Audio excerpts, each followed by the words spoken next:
All right. Well, I'm seeing the participant numbers jump, so people are joining us. It's great to have you all here. Thank you for joining us. We'll give people a couple minutes to jump on. Nobody's right at 2 these days, so we'll give everybody a few minutes to grab their water and sit down. Yeah, chime in. Wesley King just sent us a little note. So if you're here and you want to say hi in the chat, that'd be great. Maybe let us know where you're coming from. It's always nice to see where people are. Oh, my friend Todd is here. My friend Todd Peterson, who's a college roommate, is here. Yeah. He knew me when I was like Wow. 18 years old. That's terrifying. Oh, Patrick Fruget is Oh, here. Adele Banks is here. Award-winning Great. journalist Adele Banks. Yes. Hi, Adele. Hey, Adele. Uh, And Jeff McDonald. He's from Oh, Jim Massachusetts. McDonald, yes.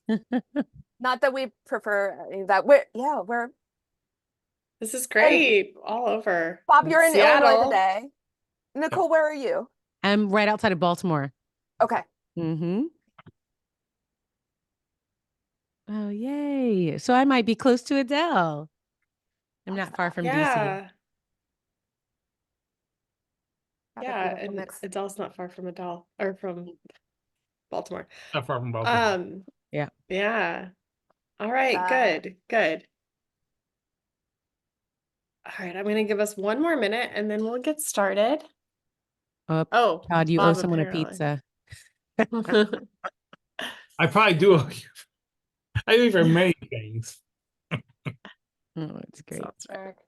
And actually, Todd and I met when we worked at a camp together before our senior year of high school.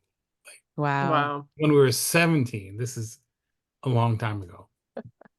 I still feel like that 17-year-olds, though I had more hair. So I had a beard. I did have a beard, but it was not white, and I had hair. Yeah, it's great. All right, well, let's get started. It's 2:03.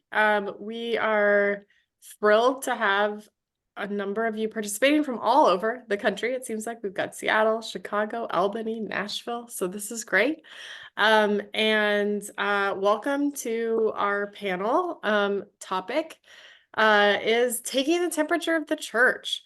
How are congregations adapting to a changing religious landscape? Our thanks to Religion News Service for sponsoring this event, for the panelists and for all of the audience for joining us today. I am Roxanne Stone, coming to you from New York City, and I'm the managing editor of Religion News Service. RNS is an independent nonprofit news organization seeking to provide objective, in-depth religion reporting, as well as commentary by a team of professional journalists, including Bob Smietana, who's here with us today. We at RNS this year are celebrating our 90th anniversary, which is amazing. It's very cool to be part of such an old institution that's been around for a lot of American life and has covered a lot of this changing religious landscape. And this year we are offering a series of webinars. This is the first one. And we are also culminating in a live event in New York City in September, which will be very exciting. And as part of our 90th year, we are reaffirming our commitment as an organization to improving and fostering discussion about religion, faith, and beliefs in everyday life. You can find all of our journalism for free on our website, religionnews.com, as well as we have a variety of podcasts, newsletters. We're on all the social media platforms. We even have a TikTok now. So you can catch our religion news via TikTok. RNS is a wholly owned subsidiary of Religion News Foundation. We're a 501c3 nonprofit. We do accept donations. And to learn more about us, you can visit rns.org. So we're here today to talk about the changing religious landscape and how churches are adapting to that. We will be here until about 3, a little after. And we're going to spend about 45 minutes as a panel, and then we'll open it up to Q&A at the end to our participants. So get ready with questions to put in the chat box. You can put them in throughout the panel as they come to you, and then we'll kind of come back and revisit some of those in our last 15 minutes together. We'll also post some links now and again if we're talking about things that we might have articles to reference or books or that kind of thing. So keep an eye on the chat box. It'll be a lively place, hopefully. We will go ahead and get started. Mhm. All right. So we know, and probably why you've joined us today, that the US is really in the midst of unprecedented spiritual, technological, demographic, political, social changes. All of those are really reshaping the American church as well as other institutions, which affect the American church as well. And at RNS, we've covered much of this change over these 90 years, from the rise of the unaffiliated, also known as the nuns, NONES, to the decline of older mainline denominations, the shuttering of many of their churches. We've seen an increase in minority faiths. We've also seen a subsequent pushback against that from some white Christian enclaves. And of course, as I imagine many of us here are keenly aware, we've been covering an increase in politicization and polarization of religion in the US, which is part of what we'll get into as well. These are the trends, but at RNS, we seek to not only cover those, but also the personal side, how those trends play out on a local level within congregations. And no one is better at doing that at RNS than our veteran national reporter, Bob Smietana. Bob lives to tell the unexpected religion story, even when it proves a predictable point. You'll find much of this in his book, Reorganized Religion, The Reshaping of the American Church and Why It Matters. Bob's book will offer a framework for our conversation today as we explore these trends together. We are also joined by Reverend Laura Everett, the Executive Director of the Massachusetts Council of Churches, a United Church of Christ pastor. Laura is a self-described talent scout for God who has seen the religious landscape change in real time. Fun fact, Laura has a side gig as a women's sports journalist. Welcome, Laura. And rounding out our panel, we have Nicole Martin. Nicole is a pastor, author, and the Chief Impact Officer for Christianity Today. She combines the on-the-ground pastoral experience and perspective with a big picture view of how churches are adapting to a changing world. Thank you for being here, Nicole. Thank you. So, Bob, let's start with you. In your book, Reorganized Religion, The Reshaping of the American Church and Why It Matters, you explore all of these trends that are affecting churches, religiosity in America, congregations, from shrinking congregation size to the rise of the nuns, to how a lot of people are simply losing faith in organized religion. So set us up for today's conversation. What's the best way to understand what's happening in American religion right now, and also projected trends for the future? Okay, so I have two quick things, and I'm going to talk mostly about Christians because I cover Christians in the biggest group in America, and they used to be much bigger, and a lot about Protestants because I cover Protestants. So I'll give you two things. So one, usually when I give a talk, I show a picture of my granddaughter, Verity, who is she's a year and a half. She was born in 2012, and I show the picture of us together. And the reason I do that is, so I was born in 1965. When 1965, 85% of Americans were white. Almost everyone was Christian. Not everyone, but almost everyone was Christian. The men are in charge. Nuclear family is the center of life. And going to church is what good people do. That's where the center of morality is. So when Verity was born, she's born into a generation that has no ethnic majority, right? So there's no, among our American kids, there's no ethnic majority. So she's going to be born into a multi-ethnic, pluralistic world that's increasingly egalitarian, not there, but increasingly LGBT affirming, and where for many years the fastest growing group of people has been the nuns, people who are not religious. And most houses of worship in America were built for the world I was born in, and almost none of them were built for the world she's born in. And that's part of the thing, right? These institutions are in a different world than they used to be in. The other one I use is the moving walkway at an airport. So for congregations, the moving walkway used to be the culture was a moving walkway. If you wanted to find out about Christianity, the culture would teach you a bit. It was in the air, right? It was what good people did. We are off on Saturday and Sunday, the Christian and Jewish Sabbath, not on Friday, the for Friday Juma prayers, right? All our institutions are closed around the Christmas holidays. Those Christian ideas are in the air, and the idea would be if you're a good person, you're a good parent, you go to church, and so it would bring people to the door whether they want to get there or not. So now that's all changed. The moving walkway is ended, and now in some ways it's going the other direction. So there's no one bringing folks to church. There's no, and so all the advantages of people, they used to think we were really great, and then now they're not. And then the third thing is the local congregation. So people don't join things anymore, and they don't trust institutions. So a church is just one more thing they don't join, or one more institution they don't trust. And I've been at this for 25 years this year. And when I started, the average congregation, low congregation, had 137 people. So it means all these towns were filled with pretty small but sustainable congregations. 137 people, you can pay the bills, pay a pastor, have a kind of going concern. Now the average congregation size is about 65, which is harder to pay the bills, harder to fix the roof.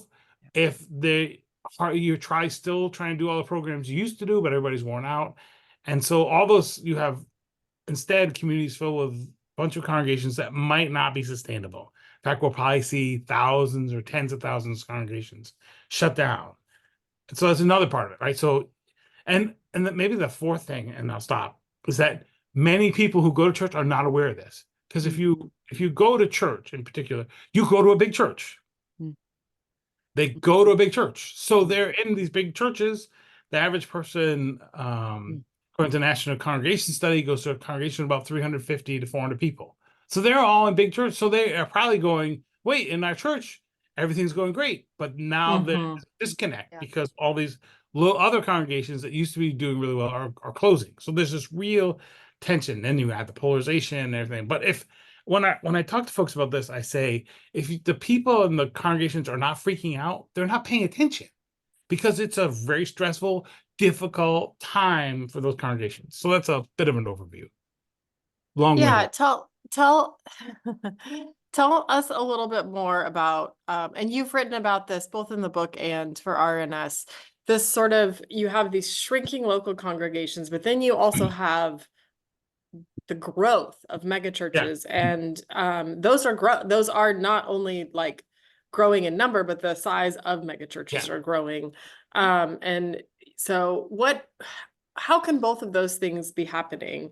And what do we lose as you saw in your research, when people go to these more centralized, like bigger congregations versus a much more local congregation? So it's a little bit like Walmart, right? We used to have local stores. The local stores aren't gone, but everybody goes to Walmart. It's a little bit like that for church, right? So people congregate. So it's probably 15% of churches have 60 or 7% of the members.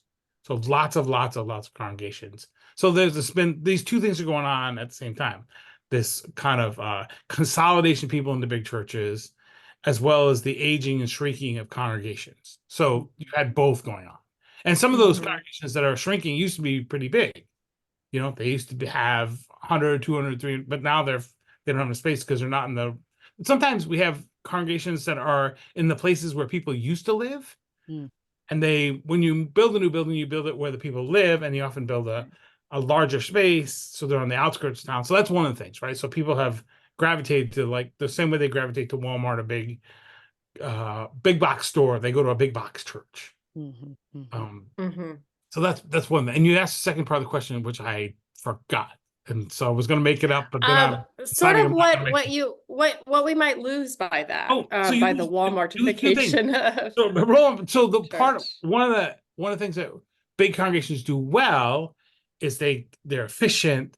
They get a lot of folks do it, but it's hard to have congregational governments. It's hard to have belonging. So the efficient way is to say, we have this big project, but there's so many of us, you can't have hands-on involvement in how decisions are made. You just do your thing. We want to make it easy for a volunteer. So there's this big congregation I know that they have a little toolkit for the Sunday school folks. They show up, all the string is cut, everything is done. They just show up, they do their box, but they have no influence on what curriculum's going on or how, and there's no congregational governance. And so you lose both that kind of side by side relationship stuff, the connective tissue, and then you also lose congregational governance. So anyone who's been to a congregational meeting knows that they're not always simple, right? They're difficult, but they're also exercises in group decision making. You have to go to church the next Sunday with these folks. So you have to go, we just might disagree with stuff. We have an orderly decision making process, and then we go have lunch together. Well, you don't have that anymore, right? You don't have any orderlies. You're told, even if you tell people you aren't needed to make decisions, then they lose a sense of ownership. Plus, you put all the pressure. Like, I would think that the most awful job in America is to be a big church minister. Because, I mean, you get all these perks. No, it's an awful, not the most awful job. There's a bad downside to it. That's probably terrible. The problem is it turns we you can make a list. It turns you into a kind of a religious saint, like you are a celebrity. It makes you a celebrity. It requires you to be a celebrity. It's really bad for your soul. And it has all kinds. Now, it's like not the worst. There are much worse jobs. That's probably overstated. That's a different webinar, Bob. That's all right. It's a different That's all right. What are That's the all right. worst jobs for your soul webinar? Is a different webinar. Yes. But this is a great. You're asking people This to is- you're turning people into things they cannot be, and you put all the pressure on them, and then it's like a pipe filled with pressure, and all you need is a pinprick for it to blow up. This is a great transition to my question for Laura. Laura, you work with pastors all the time. All the time. Across a wide spectrum of experience, church size, tradition. And I appreciated something you said in our conversation, sort of prepping for this panel. You said that pastors are not bad at their work, but the nature of that work is changing really dramatically. And so talk to us a bit more about that, about how the work of being a church leader, a clergy person, is changing. And what do you hear from clergy that they're most concerned about, how they're seeing these cultural changes and pressures affecting their congregations? Give us the clergy perspective on what's happening inside congregations right now. Yeah, thank you, Roxanne, and just what a joy to be here with two very dear colleagues. I feel the spiritual edification happening already, right? And so my theological conviction about some of what Bob is saying already is that as a Christian, my Savior is invested in particularity, that Jesus chose to be born in a particular time and in a particular place in Bethlehem to a particular family. And so that particularity is part of God's conviction about us as individuals and about locality. That is God's commitment to diversity in the world. And so we're not supposed to be supersized and one size fits all over, but that each and every place is part of God's beautiful, diverse design. So when things are standardized, we miss so much. Now that makes it really hard. Franchising works, but you lose that particularity. And what is hard on local church pastors, and part of my great joy as the executive director of the Massachusetts Council of Churches, is I get to hear and see so much of the experiences of local church pastors and middle-level judicatory executives here in Massachusetts. And the truth is we're struggling. Local church pastors are struggling. And it's not because Massachusetts is an irreligious state. We've always been that. And frankly, I love pastoring here. I've only pastored in Massachusetts, and I love it because culture does not do evangelism for you. Nobody shows up to church in Massachusetts because you are socially obliged to do so. You come to church in Massachusetts for some other reason. You're seeking something, you're trying to find God, you're trying to find community. You don't get any special extra social cookies for coming to the church in Massachusetts. In fact, it's probably weird. Yeah. And are like, why aren't you at brunch? Why Mhm. aren't you on the golf course? Why aren't you sleeping in? Mhm. So I love that we get to be sort of leading edge on that. Mhm. That said, I think the task is really hard because the speed by which things have changed has ramped up through COVID. Like it was already changing, but Mhm. then it accelerated. Mm-hmm. And I firmly believe, even pre-COVID and pre all of the pandemics that came to visibility, pastors are some of the last generalists. And the failure of some of the institutions that Bob was naming means that for some communities, some more than others, often Black, immigrant, queer, historically under-resourced, those communities feel pressure more greatly to be multi-service providers. And so Mm-hmm. that care for souls and care for bodies and care for community needs are showing up at the doorsteps because food is more expensive, housing is in lesser supply, mental health services are less available, and pastors are scrambling at greater speed. And so that's part of the strain on the social support system that's fraying that I'm seeing in local churches. Mm. So you're seeing, you're seeing in sort of like a dark twist that their congregations are shrinking, but the need for the services that the churches often offer to the wider community is actually greater. So you have then a church, and maybe particularly clergy, bearing the brunt of like all of these needs while their congregation itself is getting smaller. And so the work is changing because it's less congregational and more like a social safety net in a way, Mm. is some of what you're seeing. Yeah, I think that's a really good description. And what I keep trying to say to my clergy is, you are not bad at your work. This is actually a sign of the necessity of the congregation, the Mhm. necessity of community, and the nature of our work is changing faster than we ever thought or that we were ever prepared for. This is a sign of God's provision for a broken world. But damn if we don't feel under-equipped for it, which makes it really hard right now. Mm. And when you said there's no social cookies, there's also no one saying thank you for doing all those things. Like appreciate that you're doing all these things. There's more of like, why do we have you? Oh, but wait, please do these things. It's not as much like rewarding, it would seem. Or am I wrong? I mean, look, I think that's part of our work as the Council of Churches. I think that's some of what RNS does when you all shine a light. I think, Nicole, you all do that exceedingly well too, to say, look, like churches are not just places of worship. They are, and primarily that, but this is part of the shift that we're naming, that there's so much more to congregational life.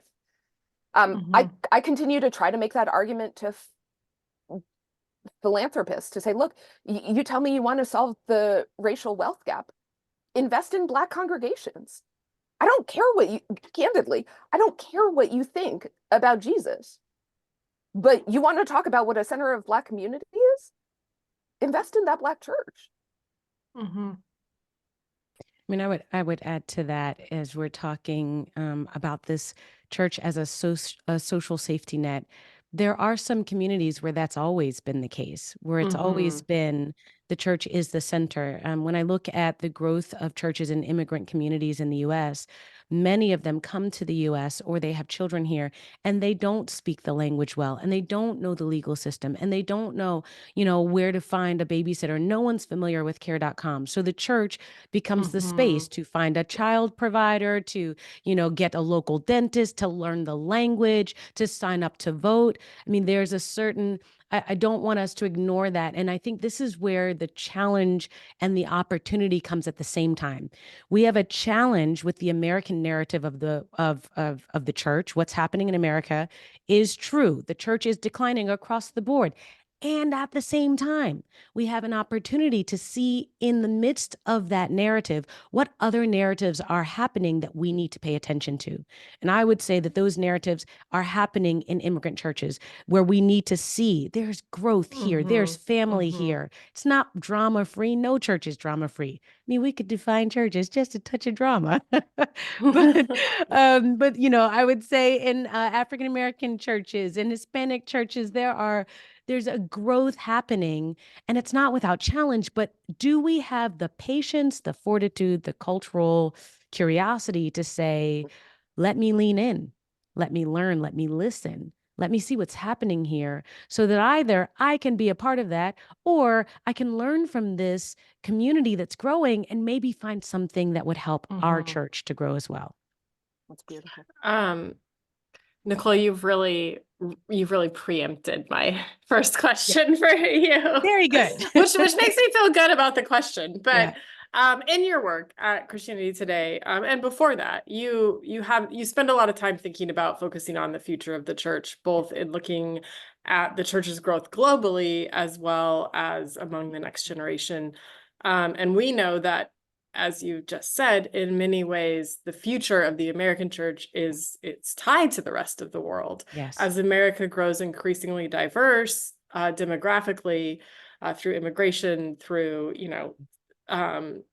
birth rates, all of that. So what ways are you seeing, you've started to get into this, but what are the ways you're seeing churches here adapting to that reality of a more diverse church and learning? And in what ways are they sort of failing to adapt to that reality? So I think there are some good ways where we're adapting. I think I see this a lot in some really unique things happening with churches that are either merging or giving land in lieu of dying churches. So I've got a friend in Austin. He has a predominantly immigrant church, and that's with Africans and people from the Caribbean. And I believe there are some East Asians as a part of his church, but they were busting out of the seams in Austin, Texas, and didn't have a space. They were in a school and things were getting a little dicey. Meanwhile, a block away was a large white church that was dying. And they agreed not just to die one congregation and take over, they agreed to merge. And that in that particular instance, they asked the non-white pastor to lead.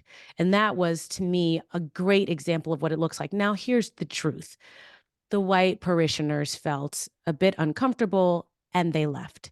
And that is something that we're going to have to deal with. America has always had to deal with this notion of, quote, white flight, when there's a sense of loss of power or loss of control. And it's another webinar, Laura, like you said. Like, we've got 18 webinars going on in one conversation. But I do think there's something to be said about a biblical notion of generosity and what it looks like to be generous when people need it.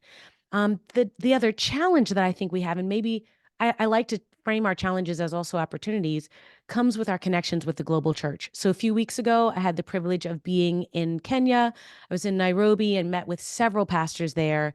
And each of them in their own way said, Nicole, please, can you guys stop this whole global narrative that the church is dying? Because one pastor said, we have to build another church for our youth ministry because there are 800 young people and we only have 600 seats and all the adults take up the seats and the kids are too loud outside. So he's like, I wish we could have a land exchange program where in America, if your churches were dying or you needed land, you could give it to us. He's like, but we don't have that. So let's change the narrative. In another instance, though, I'm talking to a pastor who's like, my church is at 5,000 people. This is in Nairobi. And we're growing. And I'm watching my friends in the US and I'm wondering, you guys are probably now where we might be in 10 years. Help us learn now how to manage the growth well so that if it goes down, when when the situation changes, we'll be better equipped. And I thought, what a brilliant idea because either Hmm. we grieve, oh, our churches are dying, what are we going to do? Or we, we look at the growing churches and say, well, that's them and they're going to be us soon. But what does it look like to foster an exchange, a knowledge exchange? So lots of ways that we could go with this. But I think, as we have always been, we have an opportunity to really see the reality of Scripture playing out in our lives, both contextually and globally, and say, God, what are you doing? And what have you given me, my congregation, my community, that I might share with others who are leading it? Hmm. Bob, we've talked a little bit about this in other spaces. And one of the things that you've talked about is that organized religion is really good at organizing and being organized. And that's a big attribute of the church and of these old institutions, is that they know how to organize to get things done. And it turns out that disorganized religion is just very disorganized, or disorganized. Institutions who are not organized often end up being disorganized in their response.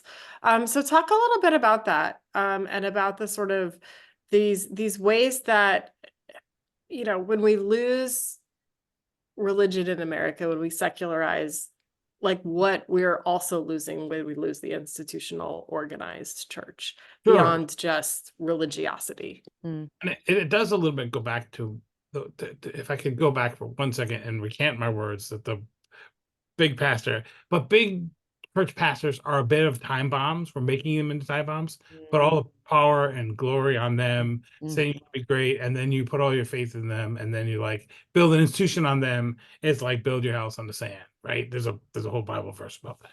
So but also the great thing about organized religion is that it's organized, right? So what does an organized church do? They get people together every week. So the most important word in American religion as it functions is the word congregate. That's what congregations do. They get people together. They tell them, you're not so great. God loves you. You're not so great. But here's how to get better, right? Here's the process for getting better. And then they have your phone number. And they collect money every week. And they send you out in the world to become a better person and to make the world better. But because they have your phone number, they can also plan ahead. So when there's a disaster, like we've had all these tornadoes and things around the world, right? You see those in there. What's happening after the TV goes off is that all the faith-based groups show up. Everyone shows up. Even the nuns show up, right? But a lot of it is the Baptists and the Methodists and the Latter-day Saints. They all show up in their trucks, and they cook the food, and they clean up afterwards, and they help rebuilding, and they do all this stuff, and they partner with. They don't do it by themselves, right? One of the great successes of American religion life is the way that disaster relief partners. They partner with, like, the Baptists cook the meals, the Latter-day Saints and some of the other groups bring it because they buy it, they got transportation. They bring it. The Baptists cook it. The Red Cross hands it out. They're all buddies. They're all pals. They're all working, like the atheists and the Muslims and the Jews and these folks who never talk to each other, like in other settings where the leaders might never talk together. They're just like, hey, good to see you. We saw you at the last one, right? They do all this stuff organized because you can plan ahead to do these things, and they got a building. They're like tools for putting those things into practice. One thing that's great about, for example, about viral, if you think about, remember the ice bucket challenge from a few years ago? It raised a lot of money. It raised a lot of money for ALS research. Great, but it couldn't do anything. It could just give the money to somebody else. It couldn't stay long term. It couldn't do the research. It couldn't do those things. And there's a little bit like that. You can do viral, quick things to tell folks what to do. So actually, one of the things that happened in Nashville about 10 years ago when I was there was a big flood. And one of the big churches in town just turned into Volunteer Central. They're like, hey, we want to organize. You want to come volunteer? They called the big volunteer organization in town to like, hey, you've got a lot of volunteers. We'll work together. Again, partnership. They weren't doing it themselves. They said, you come here. We got people who know how to do this. We'll put them out together. We'll get them to work in ways that are helpful. Because what you don't want when things go wrong is a bunch of people show up who don't know what they're doing and flood the zone and make things worse. right? Mhm. These are folks who know what they're doing because they prepare ahead of time. It's like the organized kindness of strangers. Yeah. Right? They organize and they go, oh, we're going to come help you. So we're going to get ready ahead of time so we can come help you. And they help people they don't know. Mm. They don't just go like, oh, wait, are you Baptist? Are you Methodist? Mm-hmm. They want to, they're organized ahead of time. Yeah. But Bob, here's the thing that I grieve Yeah. as someone who works for a Christian institution. It's like there's still this gap between and I love a spreadsheet in a disaster, right? Like we need that. And I will forever remember someone saying to me with the tornadoes in Springfield, you never want to be exchanging business cards in a hurricane. Mm-hmm. Yeah. Yeah. Right? Like Mhm. that's the sin of disaster response. Mhm. I felt like during and through COVID, the emergence of the community fridges, Yep. the community food pantries that were popped up, it felt like the majority of the churches like either couldn't get our heads around that or we felt threatened by that. Yeah. And it was like, what is this about? Like, why couldn't we imagine that the Holy Spirit might actually be doing something outside of our purview and without our authorization? Yep. And what like, these are the times when I feel like I'm running two parallel institutions, the one that has been and the one that is coming, which makes me want to pull my hair out because I do believe the Holy Spirit can act without our authorization. Yes. And without the initiative that like sometimes she functions without a committee structure, without our congregating, and maybe, heaven forbid, like people who are not religious start something and churches could partner with it. That's the vision for me of the kingdom of God. Because But so rare. Like it's So yeah. This is Is that the your experience too? difficulty of adaptation. I haven't seen that. Sorry. But I have seen that. I've seen the like, wait, if we aren't doing it, it's not happening, right? Yes. But it's funny. It's funny, like with the Baptists who have all kinds of problems right now, because I cover a lot of the problems. When I would meet with the people on the ground, they're like, because they would be like, you can only be a Baptist to work, be one of our volunteers. And the folks on the ground were like, we don't care. Send us some untrained volunteers. Send us some people that we can work. Let's be partners with people, because we are not. So when people start about, say, they have to give other people a seat at the table, it's usually like we want a representative of our thing, instead of saying the table belongs to all kinds of people. It is a big change to go from we are in charge and this is our thing to like we're just one of a bunch. That's part of that whole shift, right? Yeah. The world shift is like you are just one of the neighbors. You get to be a good neighbor, but you aren't the biggest or in charge neighbor, and that's a hard thing to do. So I wonder, and I struggle with this because I'm trying to figure out, is this something that's always been around and we're just seeing it more because of social media and the like? Or is it really true that the world is becoming more narcissistic and therefore churches and pastors are becoming more self-absorbed and more brand oriented? And, you know, the whether we like it or not, the mega church offers consistency in branding. I know if I'm going to X church in this city and I go to X church in another city and it's the same church, at least I get the same brand and I know I'm going to be out in 90 minutes. But hasn't that pressure also transferred onto local churches where this branding becomes the key? So if you show up for the rescue mission, you better show up with the church t-shirt. Don't forget to wear your banner. And is it me that it's gotten worse, or has it always been there and we just didn't know it as much? I mean, I tend to lean into the curve. I think all denominationalism is sin, right? Like, you know, Great. and so, right, like the church has always been divided. Our Savior wants us to be one, and we do a terrible job at it. You know, like there's always been the infighting. I mean, look, like we hit problems during COVID where I had folks say we ran this one church fund, and I had progressives say, I don't want to give to that because what if it goes to homophobic churches? And I had conservatives say, I'm not going to give to that because what if it goes to churches that ordain women and gay folks? And I was like, I don't know. How about we give because people are starving? Yeah. Yeah, that's Mhm. I don't know. Like, we have a spiking hunger rate. Like, I'm gonna let the Lord figure it out, not my jurisdiction. Mhm. Mhm. But like that, I mean, I don't know. All I know is it breaks my heart, and I got to imagine it breaks the Lord's. And we have seen another thing called we've seen the big sort play itself out in Yeah. churches where people. Yeah. Right. So churches, one thing, congregations, even the flaws of denominations, they used to be cross-cutting places where people from different Mhm. Mhm. at least ideologies would come together, not always ethnicities, but ideologies, social classes come together and be together. And we have really sorted ourselves into groups. So it's fascinating that you can tell people, like, if you tell me what sport you like, if you tell me you like NASCAR, I can tell you like about a lot of how you voted. If you Uh-huh. But if you like a different kind of sport, I can tell you about that, right? We can tell you or Right. what you bought, or so we have become these big polarization groups. So I was talking to some folks the other day about this, that the problem for the evangelicals in particular, so because they are politically Republican, Mm.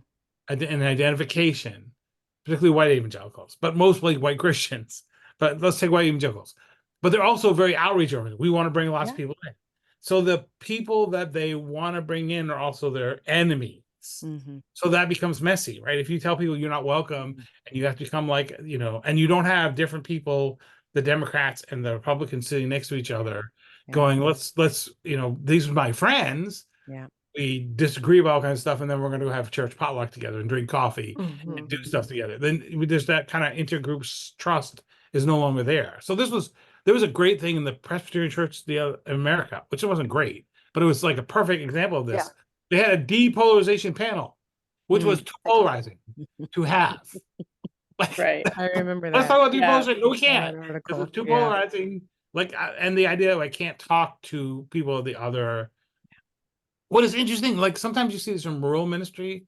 One of the things that I loved covering, like small town churches in the South, sometimes they get in these small town churches, and like there's one in Maury City, which is in kind of West Tennessee, where the pastor there of the Baptist church and the pastor of the Black church and the pastor of one of the mainline churches, she's Methodist, she was a woman, and he's Southern Baptist, and they're all like, hey, we needed and the Pentecostals, they're like, we need a community center that is gets people food and stuff. Let's all do it together.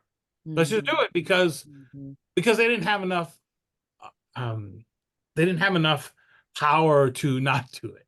Mhm. Even in our small town, what was here, I moved to a small town, there's COVID,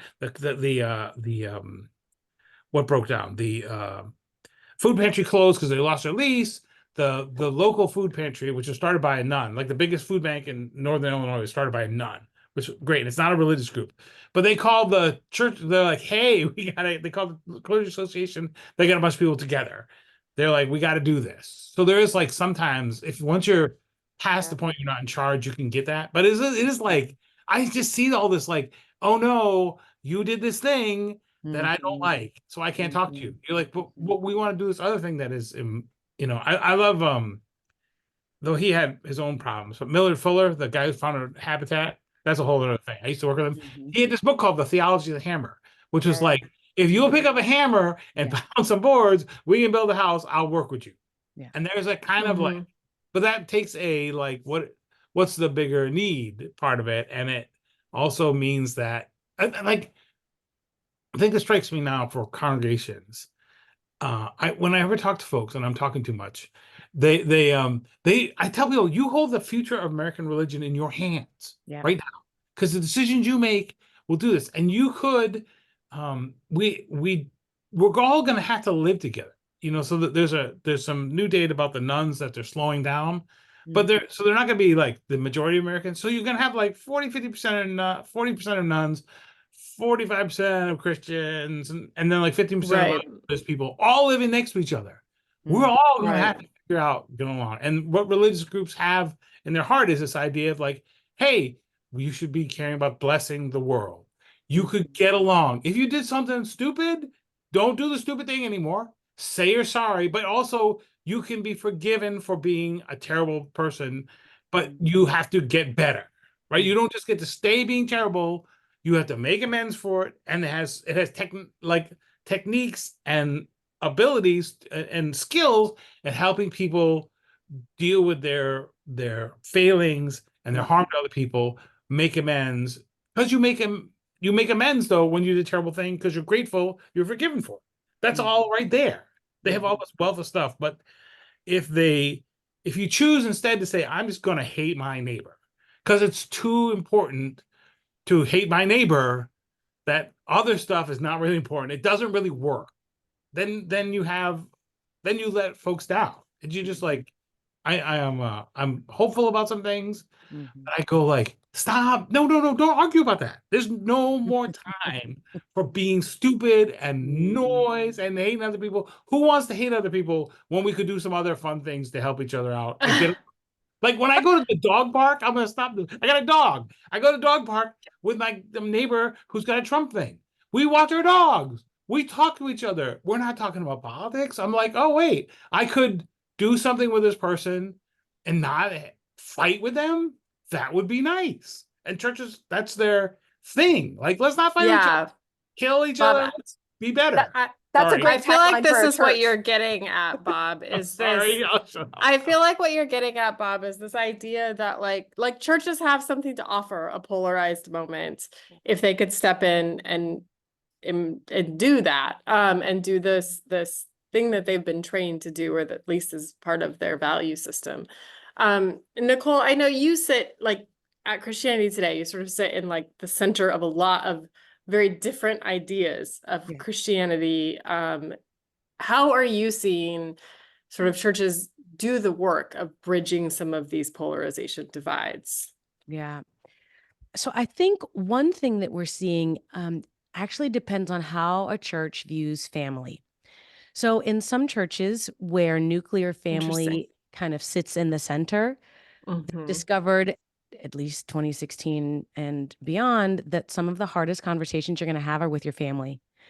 So I'm actually seeing a lot of curriculum now for more nuclear family churches on how to have Thanksgiving, how to manage your Christmas time, Interesting. how to navigate family vacation with your grandmother who is racist and your grandfather who, is pro-Biden and your aunt who is pro-Trump, and how do you navigate this? So I think that's actually encouraging because some churches are really putting a greater emphasis on civil dialogue, almost what Bob was talking about. How are you going to walk your dog together while not also conceding to things that would really obstruct your values and your systems?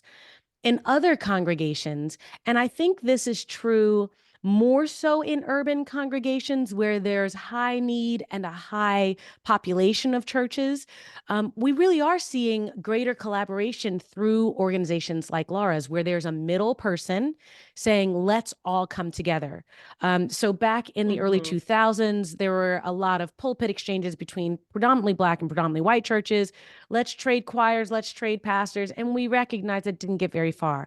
But when there was a city leader in the midst whose job it was every single day to deal with a specific issue in the city or to bring people together, they were more likely to do that because those pastors would say, I don't know about First Baptist Church down the street, but I know Laura. I trust her heart. We had coffee together. So if Laura invites me, I'll come.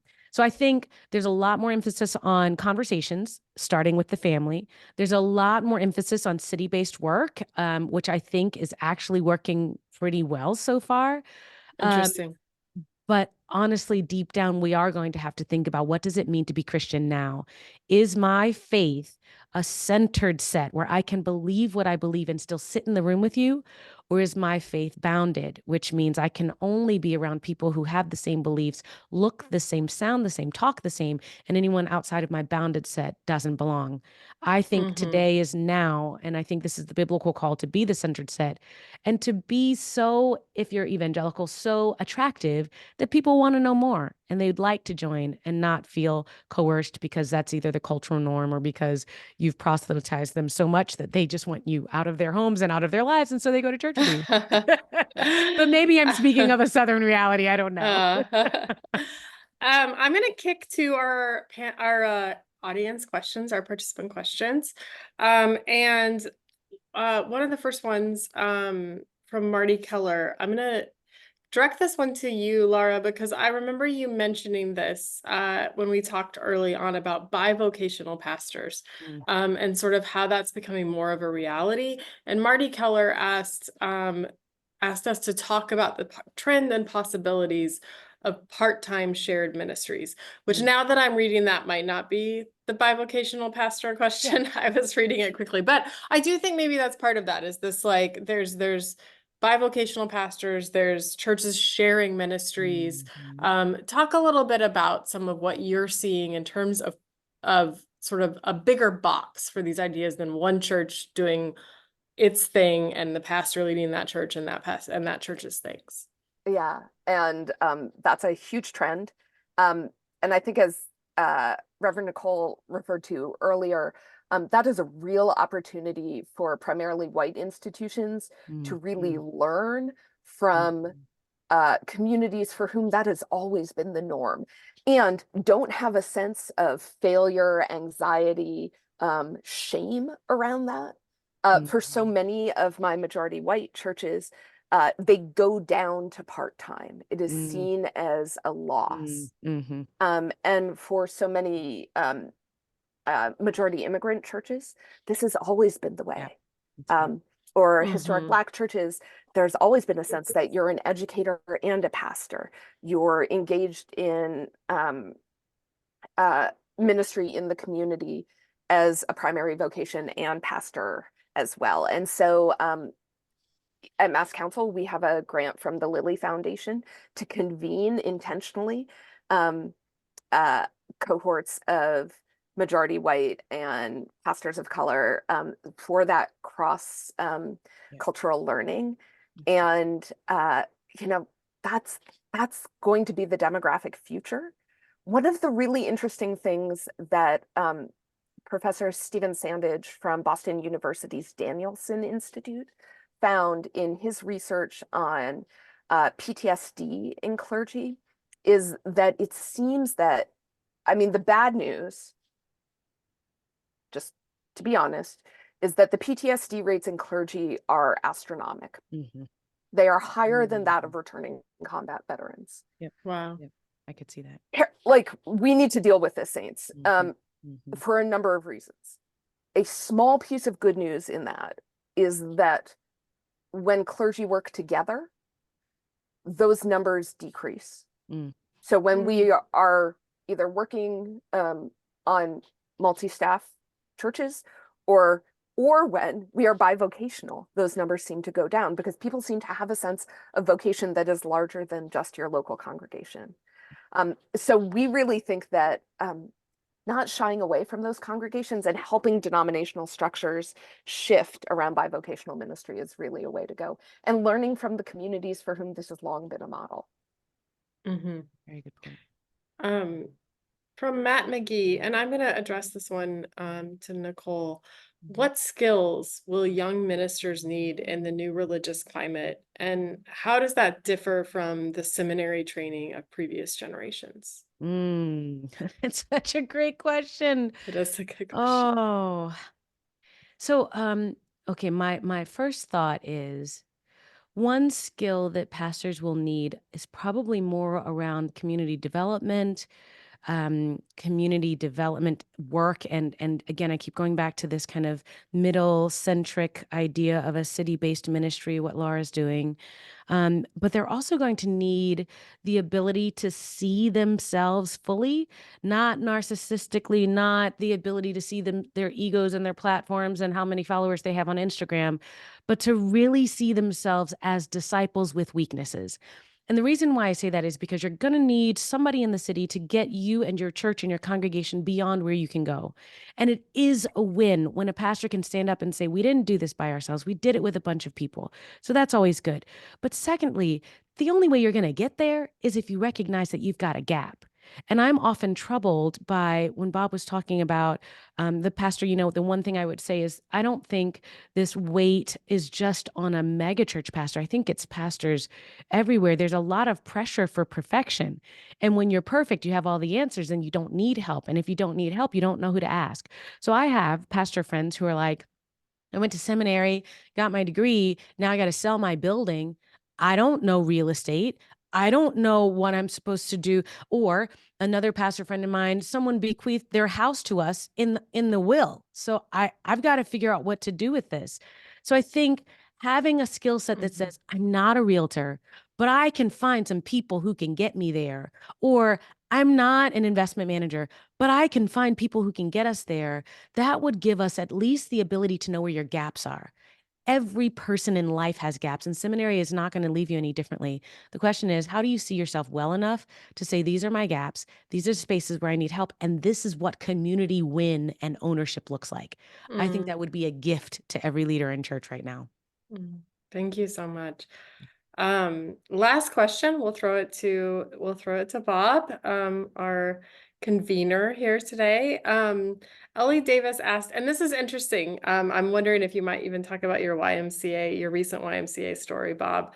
But Ellie asked, her question is, how are mainline churches, and I might expand it to other churches beyond that, building bridges to the spiritual but not religious people, that maybe ex-evangelicals, all of those types who've walked away or who are maybe not attracted to institutional religion.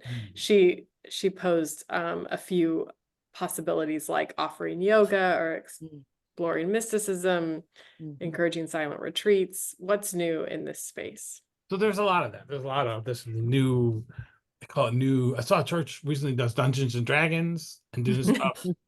I mean, I think one. Oh man, when I was a kid, that was like It was of terrible, the right? devil. That was a big deal. That was not allowed. I think Not some of it allowed. goes back to some of it goes back to when Nicole and Laura talk about being seen as part of the neighborhood, and how do we get help to do this thing? So one of my most favorite recent stories was a church in Rockford, big Lutheran church, and they were in what was a well-off neighborhood that sort of became less well-off, and then everybody left, and so it's lost a lot of resources, but they had this great, and it had been a really church that had lots of outreach to things, to the community, but then it sort of like just shrunk. They were too small. The building's too big. And then COVID hits. They're like, they start inviting partners, and they go like, we have the space. Someone should use it. Then they decide, so they reach out to the Y. The Y says, yeah, there's a school across the street. We really want to do after school programs because they need those. The Y's like, the church is like, great. And they had kept the building up. It has an elevator, it's ADA compatible, it has a commercial kitchen, it's not in bad shape, but they know like in 5 years it could be in bad shape. The roof could be replaced, all these things. So they're like, yeah, we'll do all this stuff. And then they go, what if we gave the building to the Y? They just give their building to the Y. Now they're lucked out. They had kind of a mid 1950s, they would say a little bit boxy church. So the sanctuary, they pulled out all the pews, it's the gym, right? Wow. It was the right size for a gym. It's a gym. They give it to them. They have a little space where it's going to be a chapel, so they'll still be there, but the building will be used every day. And the Y is like, this is great because we couldn't build a building for this price. Cost to renovate is $3 million. To build it was $10 million. You have a giant parking lot, and the church has done all these community events, so they can still host community events. They can see themselves as. So there's a little bit of that of like seeing yourself as a partner in this stuff. I think the other thing for any congregation probably now is to do a lot of there's a thing called couch potato to 5K. You want to run, you never run, you do it really slow development. You need for congregational life, because people don't know how to get along. They don't know how to be healthy to one another. They've been through difficult times and they've been injured. There's probably a whole lot of like, let's get healthy. Let's do some things so we all feel good with each other. So if people do come, they are not like one glommed on, or they don't get into our conflict. Like, because you can only offer something if you are well. So there's probably both of that too. I could be wrong. I could be wrong about this. I'm not a pastor, but I'd be like, how do you because people in general don't know how to make friends. They don't know how to work together post-COVID. We lost all the socials. We lost a whole bunch of social skills. All of us have. So this is any congregation, if anyone like how to get along, work together, be healthy is probably a good thing for all of us to learn. I think the impulse to offer classes and book club is like a super mainline white, let's program our way to success. And like Lord Jesus, like That's God great. love my people, but That's great. But like, I knew a congregation that does soup night. They just like, not Oh, just, yes, it's not just feed, like, feed the people, feed the people, come on over, have soup. feed the And people, for anyone and who wants to notice what come, the Spirit is doing, and that's partner what with the Spirit's that. doing. Like know your neighborhood. Yeah, know your neighbor. s- It's like, Know your it's neighborhood. place Like go based walk your community. neighborhood. Yeah, know I your neighbor. contend that they need to offer speed dating events. That's You take your best. it's my solution to the whole crisis. that's great. Okay, we can partner on that. All right. A Well, new thank I just fundraising you. model need for it. the Mass Council of Churches. Yes. I love this for us. There you go. Thank you all three of you for being here and all of our participants. I am going to end us on that note.